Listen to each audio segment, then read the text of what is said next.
सकाळी सकाळी उठली वैभवदाचा फोन आला. वैभवदाला म्हणे ताई इथचा कचरा सोडला म्हणे, आता लोक आहे ना गव्हर्नमेंट कॉलेजच्या हॉस्टेलजवळ टाकणं सुरू केला म्हणे, लेडीज हॉस्टेलजवळ.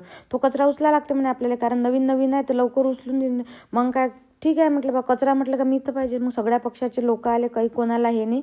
कचरा हा मेन प्रॉब्लेम होता. हे पा मी तिथं असं ट्रॅफिक हे करत होती, कारण लोक पाहत होते ॲक्सिडेंट झाला काय, कोणाला काही लागलं काय, तर स्पीड एकदम कमी होऊन जाईल. लोकांना याची जाणीवच नाही का कचराही एक मोठा प्रॉब्लेम आहे बा.